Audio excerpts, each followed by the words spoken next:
ba tey dañuy daal di wéyal bi nag dafay ñëwal banque mondiale lu tolloog ci 115 milliards pour le Sénégal, Babacar. waaw ni nga ko waxee tigi noonu la demee mu di banque mondiale bi nga xam ne dafa prévoir accorder lu toll ci 115 millions de dollars pour soutenir li nga xam moo tukkee ci wàllum réforme ak finance publique ñëwal li nga xam moo di accompagner leen ci wàllum stratégie de mobilisation des recettes à moyen terme surtout lu jëm ci wàllum collecte li nga xam moo di TVA ak yeneen ak yeneen loolu na jot na ca bokkee communiqué bi nga xamante ni daanaka moom la ñuy becc ni ki démb soxnaastu moom mooy dellu saa pour firndeel et je pense Mouhamed 115 milliards la non 115 milliards de francs CFA. millions non francs CFA bu ñu ko traduire. 115 millions de dollars. 115 millions. de dollars waaw millions de dollars waaw loolu àll ba xam naa dina ko rectifier ci kii bi.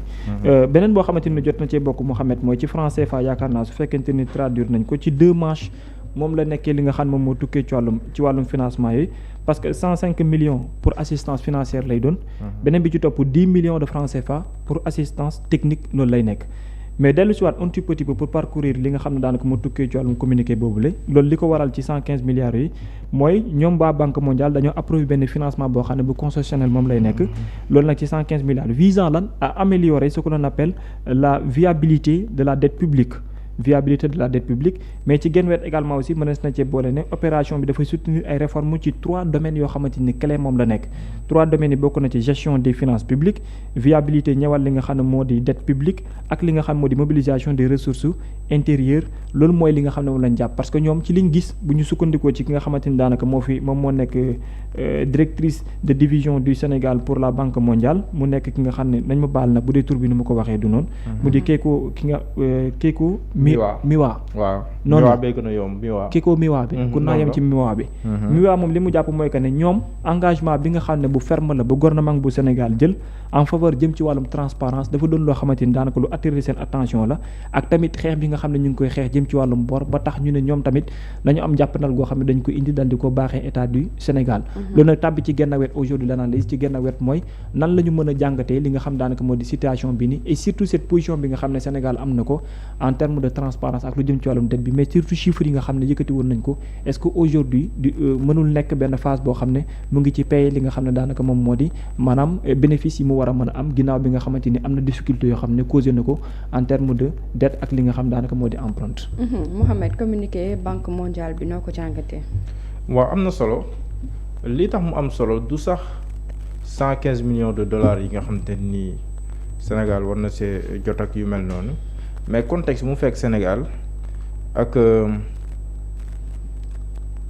discours bi ñu tàmmali woon dégg si ne que ñi fi nekk dañoo def yëfi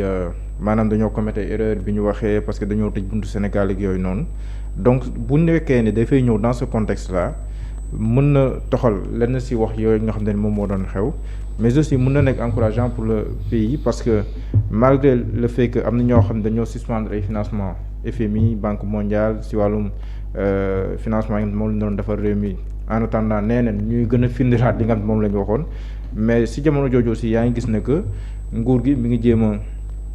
ut yeneen pexe yoo xam ne moom lay teg pour mën a continuer di fonctionner convenablement mais aussi di jéem a attirer investisseurs même bu nekkee ne c'est dans un contexte très difficile donc dans ce contexte difficile là bu nekkee ne cette nouvelle là day tomber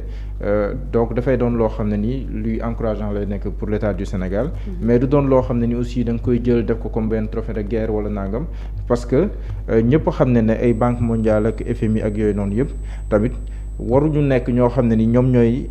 ñooy doon say yaakaar yu njëkk parce que bu nekkee ñoom ñooy doon say yaakaar yu njëkk rek ça veut dire que déjà yaa ngi ci ay difficultés wala yaa ngi ci à court d'investisseurs wala de partenaires yoo xam ne mën nañ la jàppale ci pour investir wala pour financer ci développement mais ñu leen di wooyee sax ay partenaires de dernier recours boo demee ba mbir yi kekk fépp nga soogaa def ci ñoom kon nekkul loo xam ne da nga koy jël comme un trophée de guerre mais dans le contexte actuel c'est extrêmement important et mën na indi un plus parce que lii ko yóbbee tamit da ngay xam ne que selon lii Babou wax léegi nii la directrice régionale de la Banque mondiale li mu wax dañuy rafetluwaale engagement bi nga xam te ni moom la État du Sénégal jël ngir une gestion efficace des finances publiques loolu noonu mu nekk loo xam ne ni aussi lu am solo la waaye tamit si lépp loo xam dafa jëm si amélioration de la gestion des finances publiques ak yoo xam ne daf see xeetoo je pense que loolu moom mooy l'aspect encourageant dans cette affaire wax ne que kon lépp lu jëm si wàllum assainissement des finances publiques nguur gi bu si doon def benn war na si gën a mën a góorgóorlu waaye tamit gën a mën a taxawalaat wàllum koom bu baax a baax si wàllum investissement yi aussi foofu am nay effort yoo xam ne aussi war nañ ko see mën a def et je pense que loolu noonu yëpp aussi progressivement dina nekk ay correctifs yoo xam ne dinañ ko si amal ba nga xam ne ni ren gën a mën a assainir suñu finance publique ba nguur gi gën a mën a taxaw par rapport ak lépp loo xam ne ni engagement am la. Babacar lu ñeewal communiqué bi ak financement bi. waaw Mouhamed dafa jiitu sama ci sama lan ci parce que dama ne lu ci bare 115 millions de dollars la ñuy gën a jox li nga xam ne daanaka moo di seen attention ñeewal li nga xam ne moo di taxawaayu banque mondiale bi mais pour man le plus important du nekk loolu mais quels sont les points ak les réformes yi nga xamante ni jàpp nañ ne ñoom la ñuy gis état du Sénégal engagé wu ci ba tax ñoom ñu jàpp ne war nañ mën a soutenir l' état du Sénégal ci benn côté dafay jouer ci benn faveur boo xam ne bu am solo la en termes de transparence parce que fu mu toll nii ñaar ba ñett dafa nekk suñu inquiétude quand on parle de finance publique ak ci wàllum budget yooyu mooy benn bi wàllum transparence la beneen bi également moo di bonne gouvernance benn bi ci teguwaat mooy comment maîtriser notre dette te ñett yi yëpp boo koy xool bu baax benn bi war na ko mën a indi pour régler ko mooy li ëmb wala li ceinturer wala li résumer lettre bi nga xam ne moom la banque mondiale dëxëñ teg ko wala li nga xam ne moom la gis-gisam bu mu ci joxe boole ko li nga xam ne moo di jàppandal gu muy jàppandal état du Sénégal et plus loin encore pas que ne banque mondiale wala FMI war nañ mën a wax ci état du Sénégal que ñu war ko mën a yëkkati def ko comme trophée de guerre gisuma importance bi te gisuma fu mu xamante ni daanaka foofu la ñu war a mën a jàpp ni toll na fa. parce que politique de souveraineté moom la ñu woote balaa dara di xew sa constat nu mu nekk ji maanaam ñi nga xam ne ñoo nekk bitim réew mais nañu fexe ba muy nekk constat boo xam ne c'est en interne moom lay doon ci que les Sénégalais que chaque Sénégalais fu mu mënti toll la fu mu mënti nekk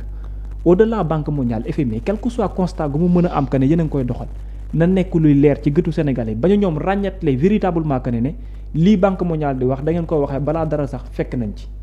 parce que y a une politique boo xamante ni soo ko abbee lépp luy appréciation lépp luy doxalin fexeel ma mu door ci sa biir réew mi ñoom ñu am constat ba gis ko déjà ba noppi c'est bien beau nag et c'est à féliciter aussi que nga nekk ci mbir moo xamante ni nit ñaa ngi koy gis ba ñeneen ñu nekk ci bitim réew tamit mën a am constat boobu noonu mais na feeñ ci lépp loo xamante ni lu ñi di yëg moom lay doon léegi nag de manière globale bu dee ci communiqué bi kese la ñuy wax am na loo xam ne tam moom lay firndeel ndax bu fekkee da ngay wax en terme de partenariat man jàpp naa ne lii rek benn plus la ci Sénégal lu tax mu wax ko mooy ci partenariat yi nga xamante ni ëllëg bu ci mel ni exemple premier ministre bi tey mu ngay dem Chine mais aujourd'hui la vérification bu doon am ci yenn yi nga xam ne ay bailleurs lañ ça serait très facile que nga ne est-ce que Sénégal dinay dox ci wàllum transparence wala dinay dox ci leneen ñooy la barki démb de la banque mondiale génne communiqué ne ñoom sax gis nañ ñu engagé wu ci nangam mais pare nañ sax pour soutenir leen parce que ñu ngi ci defaale gu may effort loolu déjà rek ci benn côté dafa am benn gap boo xamante ni mën na ko absorber ci lu yaatoo yaatu benn bi nga xam ne aussi dina ci tegu ji pour man plus de confiance moom lay nekk gum en attendant ci li ma yàgg a ŋàññi te man gëwuma ko mooy que FMI ci genn ak wet mën nañoo ñëw yegg si nga nekk ci partenariat ak ab réew ñii la problème am na jëm ci ay chiffres nga nguur gi nga xamante ni moo fa nekk na la yéen li nga xam ne moom lañ leen doon jox ak li ngeen doon seetaan en réalité lii moom la wax ñu génnal la ko ba noppi nga tourné waat ci ginnaaw ne gouvernement bi certifié leen monsieur chiffre la ndax am na am amul ci génn ak man dama jàpp ko ni sax foofu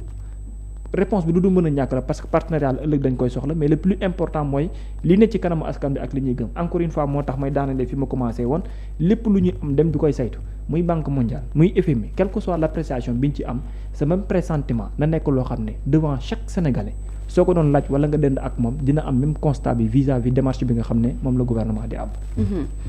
alors ci communiqué bi ba tey ñu ngi leeral di wax fu ñu accès koppar gi nga xam ne moom la ñuy financer 105 milliards de dollars yi ñu ngi koy dugal ci volet assistance financière waaw. 10 milliards assistance technique 10 milliards assistance technique. Mouhamed. waaw mais loolu yëpp xam nga boo ko tënkee day ñëwaat ci ñetti pàcc yoo xam ne nii dafay ñëwaat ci gestion des finances publiques ak viabilité de la dette publique ak mobilisation des ressources intérieures te loolu mobilisation des ressources intérieures suñ koy wax moom mooy li nga xam ne nii moom la ñu am ci wàllum l'impôt ak douane principalement ak tamit lépp loo xam ne nii war nañ ko mën a def pour gën a mën a assainir wàllum dette beeg yooyu noonu ak tamit li nga xam ne nii moom mooy jëm ci wàllum gestion des finances publiques xool bu baax a baax li nga xam ne moom lañ am fan lañ koy investir ak nu mu koy jëfandikoo si wàllum fonctionnement lu am solo parce que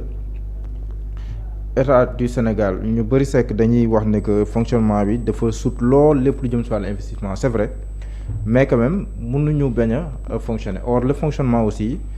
du loo xam ne da nga ko mën a jël def ko si benn mbuus mais am na si loo xam ne ni aussi lu mun ñàkk la si état boo xam ne nii dafay am lu muy dëgmal surtout bu nekkee da nga nekk si benn période boo xam ne nii da nga war a assainir say finances publiques bu nekkee ne aussi da nga fi def da nga fekk benn jamono boo xam ne nii wax nga ne dañ doon falsifier ay chiffres que yaa ngi 4e sous-sol ak yooyu noonu donc pour remplir kàmb boobu noonu kàmb bu xóot boobu noonu boo ko bëggee feesal il faudrait que nga def si beaucoup de ressources yoo xam ne ni moom lay laaj sans oublier aussi li nga xam ne ni aussi la masse de l'administration moom mooy laaj naturellement yenn dépenses yu mel noonu donc loolu noonu nag boo ko bëggee boole ay investissement yu lourd aussi dafay doon ay difficultés yoo xam ne mën nga ko rencontrer bu nekkee dafa tombaal beneen contexte aussi boo xam ne nii FMI mu lay naan ba léegi nii lim ma wax leeral gu ma fu nga gën ma ko mën a leeralal suspendre ay financement foofu noonu donc dafay am ay lu bëree bëri yoo xam ne ni ay ingrédients yu bëree bëri yoo xam ne ñoom ñooy taxaw yoo xam ne daf lay indil ay difficultés yoo xam ne da nga koy am du point de vue économique mais loolu noonu bu amee foofu noonu le génie foofu noonu la ñuy gisee le génie de nos autorités maanaam nga nekk en difficulté nga war a financer ce développement nga war a fonctionner ay bunt yu bëri tëju nan ngay def pour mën see génn foofu noonu la ñuy xaaree jeunes wu ñi nga xam ne ñoom ñoo ñu jiite et je pense que ñu ngi siy jéem ndax nag résultats yi ñu ngi koy gis léegi nii bu ñuy xool le coût de la vie bu ñuy xool ndax la relance économique mi ngi en plein régime ou pas defe naa ne mënaguñu koo gis comme ni ñu koy xaaree mais je pense que de fil à aiguille dans un futur proche war na mën a nekk incha allah loo xam ne ni dinañ tàmbali di gis ne que mbir yi nga commencé dox bu baax di baax. bu weesoo banque mondiale annoncé na également foofee ci Chine benn nouveau programme de financement ak FMI. waaw nouveau programme de financement ak FMI bi boobu je pense que ni dina ñëw avec le temps parce que faut comprendre lu tax yéexal gi am ci aussi mooy y a une requête bu FMI tegal état du Sénégal par rapport ak li nga xam moo tukkee ci wàllum difficulté yooyu tout comme également ça allait être le cas pour la banque mondiale gis nga waxtu bi nga xam ne la ñu ñëwee alors que li ko waral mooy lii moo lay wan que ne lu mu gàtt Cheikh Diba ak i nitam am na un travail boo xam ne bu métti la bu ñu amal auprès de la banque mondiale ba tax mu génnee lu jëm ci wàllum financement bi jox leen ko y a un projet ou bien y a un plan boo xam ne te ni bu ñu teg la parce que aujourd'hui ci genn wet boo xoolee bu baax ci jëm ci wàllum lettre googu ak lu jëm ci wàllum accompagnement boo FMI war a ñëw ji ci axe yu bëree bëri lay dugg mais bii daanaka booy xool bu baax préciser lañ ne ko te lu mu gàtt bii day ñëw jokko ji ci li nga xam ne daanaka moo di éventuel financement bi nga xam ne FMI dina ko génn joxe ko parce que bu fekkente ni ci biir lettre bi la ba ndege ni bokk na ci soxnaatu lu ñuy wax que ne mettre en place benn plateforme unifiée pour l'exécution des dépenses publiques par rapport ak transparence bi également mettre en place benn plateforme de gestion de la dette pour éviter manquement yi nga xamante ni moom la ñu souligné woon par rapport ak rapport Cour des comptes bi nga xam ne moom mujjee woon génn mais tamit dina ci bokk également renforcer capacité li nga xam ne de gestion de l'administration budgétaire comptable ak financière. pourquoi ñu wax ko parce que wet googu noonu booy xool baax ñoom ñoo war a nekk ci benn fànn pour càmbar li nga xam moo di dépenses yi ak tamit li nga xam ne daanaka moom moo tukkee ci wàllum li nga xam ne moo di comptabilité bu Sénégal te lu tam dafay ñëw sëkkuwaat ci li nga xam moo di administration bi ak doxalinam répartition bi sànq ñu ngi koy cité ci 2 phases la 105 millions millions lay nekk ak 10 millions ci genn wet les 105 millions yitteel assistance financière des 10 millions pour assistance technique bi moom lay doon donc ci ñaari fànn yooyu yëpp boo koy xool bu baax pour man aujourd'hui mooy beneen départ bu yees la par rapport ak nos finances publiques ban taxawaay la ñuy ci am quelles sont les réformes yi ñu war a mën a mettre en place ak nan la ñuy def de sorte que suñu wàllum comptabilité tout le dafay ñëw jokkuwaat ci yu mel ne ay rapport d'exécution budgétaire ay loi de finances rectificative ay investissement ay dépenses wala ay fonctionnement entre autres ku ci ne ci Sénégal yi à chaque fois bu ñu béccee rapport nga mën a comprendre ne lii moom mu ëmb l'ensemble de ces chiffres ak li nga xamante ni daanaka moo di wàllum dépense wala investissement yi nga xam mu ngi am ci biir réew mi benn bi mooy li nga wax boobu ñu ngi xaar exactement kañ la fas yéene ñëw également aussi te jàpp naa ne gudduñ tër ni témbe jot na Sénégal fay na déjà li nga xam ne moo di sacrifice boobu mu defoon lu tax mu koy tuddee sacrifice tout le temps man mooy ba ñuy jëm di siwal ay chiffres xam nañ li ñu ciy fekk malgré tout on l'a fait aujourd'hui lu mu gàtt dina métti entre temps mais avec le temps aussi dina am ay ferñeent te ferñeent yi yu mel ne appui banque mondiale bi ci lay bokk te ëllëg tamit xaaral yeneen yoo xam ne ci FMI lay jógee wala yeneen organisation mondiale yu nekk ci àdduna bi. Mohamed bu weesoo banque mondiale FMI tamit ñi ngi discuter ak ñoom d'après le premier ministre Ousmane Sonko pour xool benn programme pour financement. waaw loolu bu ñëwee defe naa ne ci contexte bii nii mu ñëw tombeek aussi ay réajustement yoo xam ne ni jàpp nañ ne dinañ ko def au niveau interne sama njort la mais jàpp naa ne dans un futur assez proche dina am ay réajustement yoo xam ne dinañ ko am ndax ce sera au plan ministériel ndax ce sera au plan inférieur mais jàpp naa ne ay réajustement dina am te réajustement yooyu noonu bu amee dafay doon boo ko boole benn signal bu fort boo xam moom la ñuy lancer au peuple et aux partenaires surtout au peuple sénégalais bi wax ne que la première étape mi ngi woon fii le moment du constat de l'état des lieux ak yooyu mais véritablement réajustement bi dafay wan ne que un souffle nouveau moom mooy ñëw te itam day am une nouvelle ère boo xam ne nii si la gouvernance Diomaye di tàbbi loolu je pense que ce sera un signal fort et d'après le premier ministre ni mu waxee en conseil des ministres bay weesu jàpp naa ne loolu junj la pour askan wi parce que loolu mënoon na bañ génn ci communiqué conseil des ministres mënoon na ci bañ génn donc ñoom bu ñu defee option génnee ko ci communiqué conseil des ministres yi pour sénégalais yi lire ko au-delà de ñi nga xam ñoom la concerné directement jàpp naa ne am na ñeneen ñoo xam war na ci def ab jàngat te man njort naa ne fu mu toll nii moom ñu ci baree bari fu mu toll nii ñu ngay tergiversé. waaw parce que. seen taxawaay parce que ñu si bëree bëri fu mu toll nii sax ñu si bëree bëri fu mu toll nii sax. boo seetloo bu baax ñu bëri ñu doon def ay sorties yu si bëree bëri boo xoolee fu mu toll nii xaw nañ teen di parce que en général moment yi day nekk ay moment d'incertitude ku nekk da ngay xaar. zone de turbulence la. ba xam foo féete donc ku nekk da ngay xaar foo féete et je pense que loolu en tout cas sama njort personnel la ça ne va pas tarder peut-être bu président demee Espagne bi ñëw tombé premier ministre ñibbisi ñàkkul ne changement dina am fierté fan yi di ñëw incha allah non mais en cours nga koy mettre en place parce que wax naa ko keroog bi communiqué bi génne pour man dama ne ils ont maanaam tabax nañ loo xam ne yàq ko moo des te yàq bi xama lan la mooy dañ ci am ab cof bu leen permettre ñu mën ko communiquer ci conseil des ministres mais c'est pour annoncer aux Sénégalais que ëllëg ci biir certaines décisions bu wàccee dafa ñëw liiw vis-à-vis li nga xam moo génn ci communiqué conseil des ministres et loolu mu la mooy ñëw saytu ji ëllëg bu mu la bett ñu def fusion certaines structures étatiques bu mu la bett nga toog ñu ne remaniement ministériel remaniement am na même bu mu la bett tamit nga ñu ne la yenn structure étatiques yi supprimer nañu ko mais vous vous imaginez 6 milliards Mohamed de francs CFA pour lan soutenir lan benn structure étatique lu ci mel ni poste te poste waroon a liggéey de sorte que dootul soxlaati lu ko état di provisionné léegi moom par contre muy ŋàcc on a combien 177 structures étatiques pour une dette de combien 700 et quelques milliards loolu lan moo ko mën a expliquer à un certain moment yaa ngi joxe budget pour une structure étatique mais structure bi fonctionnement am kese lay demee mais fonctionnement bi sax léegi dafa nekkaat encore dans l'obligation chaque jour nga koy gën a dolli mais mu dajale ko ay dette ba demul sax malgré dette yi deful ay investissement léegi moo tax ma début bi ñuy waxee quand je lis ak Yaya Anne ñu ngi koy nuyuwaale bu baax ak débat bu pertinent bi nga xam ne def nañ ko ak moom démb ndongo moo nam yi yónnee na ma message na am seen gan bi am na solo lool parce que ndongo sama benn xarit la mais da lay woon carrément que voilà mais da lay woon carrément que ne maanaam rapport d'exécution budgétaire bi nit ñi mën nañ def constater ne oui en termes de fonctionnement il y a beaucoup de milliards yu ëpp fuuf wàllum investissement mais il faut aller revérifier encore une fois comme il l'a dit parce que ça m'a poussé ma dem saytuwaat pour xool li ñu ne fonctionnement la an yan secteur ñoom la concerné ak lan moo tax aussi fonctionnement bi ëppale ba ci salaire yi milliards nga dem ci wàllum salaire ay 2000 enseignants non boo ko waxee dañ naan la yaa ngi justifier lu mat a justifier mais en vérité boo ko xoolee bu baax malheureusement nag parfois on commande sans comprendre loolay problème bi chiffres yi nit ñi dañuy jël chiffre rek wax ko mais duñ dem xool détails chiffres yi lan la ëmb ci biir en vérité voilà les explications ba pare dans les chiffres il y en a à boire et à manger maanaam waaw voilà loolay problème bi approche bi mu am buy lire les chiffres. buy lire chiffres yi du bokk ak Yaya Anne. bi nekk allié. approche bi ñu si am te ñoom ce sont les mêmes chiffres. maanaam mais day am ñaari bunt kii mën na duggee bunt bi si kanam. gis na c'est positif. kenn ko déet yi am na bunt bu nekk si ginnaaw.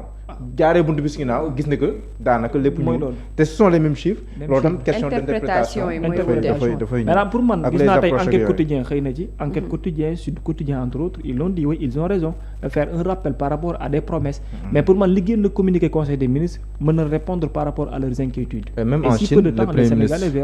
le dit en Chine nee na nous avons fait le pari de ne dire que la vérité à notre peuple loolu nag ça a un coût mais si wàllu nationalisation bu ak fusion yooyu nga xam ne que c'est agence foofu noonu nag le premier ministre war a tenir un double discours c'est-à-dire un discours institutionnel boo xam ne ni mooy pour askan weeg yooyu noonu yëpp ak beneen discours boo xam ne c'est purement politique ak discours passif parce que bëri na ay agence yoo xam ne fu mu toll nii ñi ko jiite ak ay direction ñoom ñu ko jiite waa passif la ñu wala ay alliés foofu noonu nag le discours politique foofu lay amee solo wax leen na nous sommes battus ensemble certes mais réew mi toll na foo xam ne nii il faudrait que mu am ñoo xam ne nii du ma tudd baatu sacrifié mais il faut ñu bàyyi lan yor pour l'intérêt général ñu nangoo bàyyi seen direction bàyyi seen agence ñu fusionné ko keneen loolu je pense c'est un discours boo xam ne nii moom du am difficulté à le tenir devant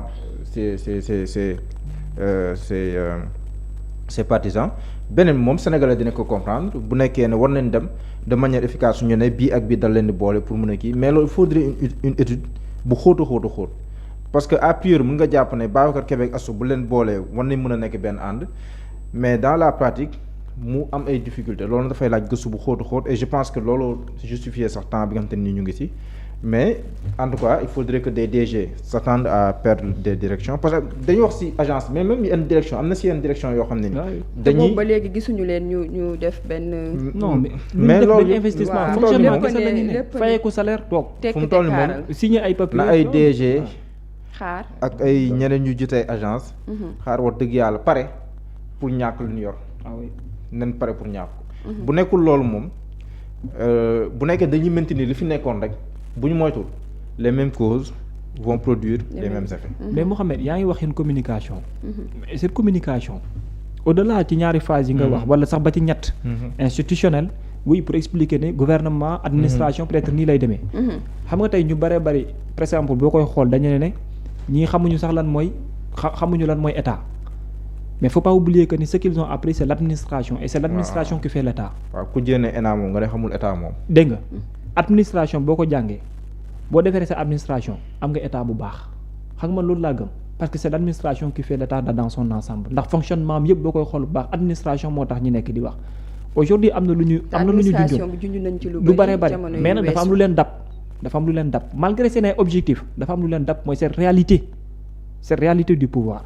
dab na leen même bu ñu ko gëmuloon dab na leen mais pour man ça n'a pas changé leurs objectifs ci benn côté et je pense que ni peut-être mën na jëli ji benn temps bu tax ñu nekk di wax mais tôt ou tard les réformes et ce qu'il nous faut pour cette administration là ça arrivera est-ce que nag dina ñëw nag à temps c'est la bonne question qu'il faut se poser mais quoi qu'il en soit ça arrivera et compte tenu réalité bi leen dab même bu ñu ci communiqué wul je pense que ne changé wul objectif yi et loolu mooy li ci gën a am solo et loolu nag mooy temps bi nga xamante ni moom lay jël conséquences yi nga xam ne moom lay defi ji et loolu moom la ñu nekk di dund ndànk-ndànk nii gis nga ko bi ñu commencé d'abord par licenciement la ñu commencé ça a fait effet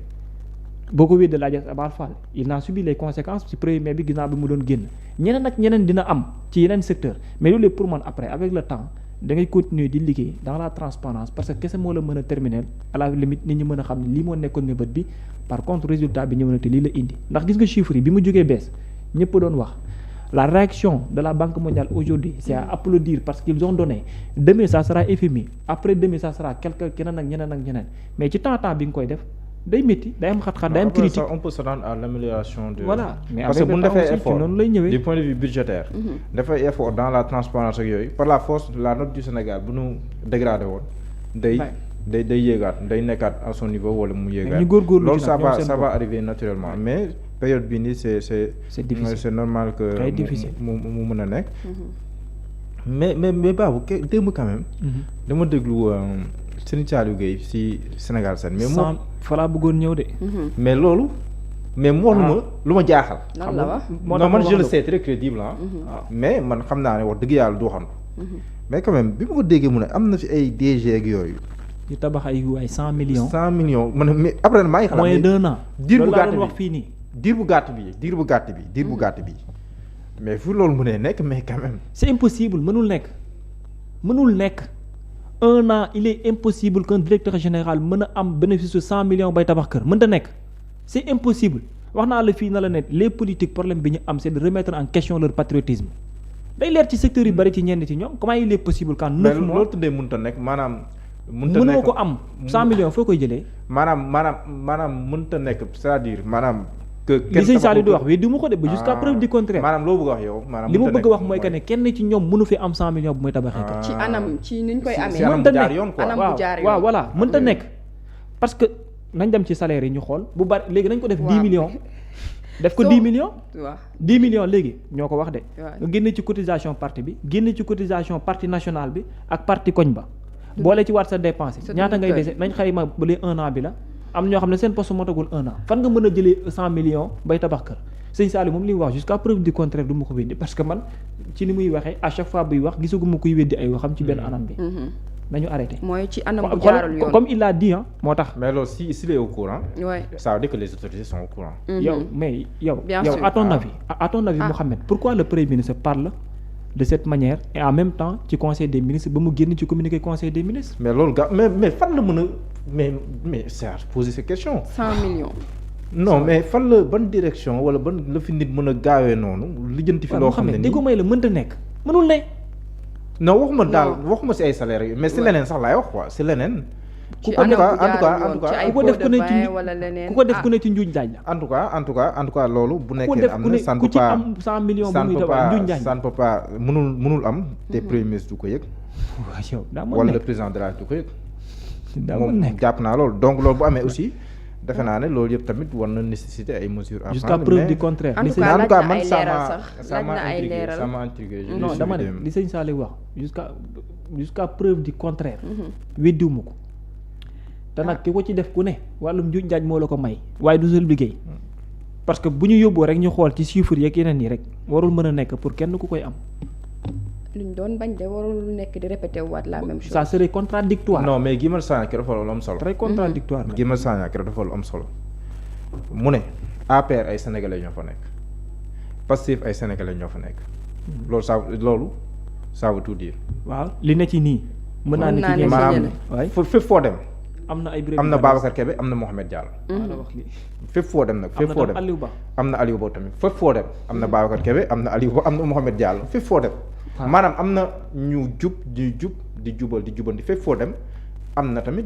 am na la xam keroog maa ngi jël exemple sax ku mel ni kenn bokkum ndekete gars yi baabu ndeke gars yi dagg nañ samay wax boo wax loolu lu mu contraire lu mu bëgg noonu. ku nekk na assumé rek. mooy keroog bi ñuy wax si mbirum kii bi nu mu tuddati sax waaye. commission contrôle et comptabilité bi may wax ne que kenn bokkum bi mu bëggee leeral. dañ koo ne xaaral fii nii maanaam li mu bëggoon wax gars yi dagg nañ samay wax xam nga léegi dañuy dagg rek say wax. wax loolu li wax mais li mu bëggoon mooy maanaam Thierno Bocoum bi ko bëggee leeral dañ koo dàq bi mu bëggee jubanti ci commission bi dañ koo dàq xañoon mu def liggéeyam. moom c'est vrai moom woote woon na réunion loolu il faut le dire woote woon na réunion ba ñu xam ne kat Thierno Bocoum mii fa mu jëm bu ñu ko bàyyee mu àgg fa baaxul si ñun après ñu mettre ko des bâtons dans les roues. ba ñu war renouveler les instances après ñu jëlee ko si à la tête de la commission contrôle comptabilité de l'Assemblée nationale donc loolu noonu laa bëggoon wax mais dañ koo daggee noo xam ne ni après. dafa mel ni man waaw contraire laa bëggoon wax alors que demeewul noonu. en tout cas. mais loolu tam daf ñu kii mais quand même. li Serigne Saliou Gueye wax moom jot naa bàyyi xel. ndaxte moom aussi il n'est pas n'importe qui te ay kàddoom aussi. laaj na ay xalaat bu baax ak ay gëstu. ñeewal koppar gu takk googu mu wax. jëmale ko ci yenn DG yi donc laaj na ay leeral bu baax dañuy daal di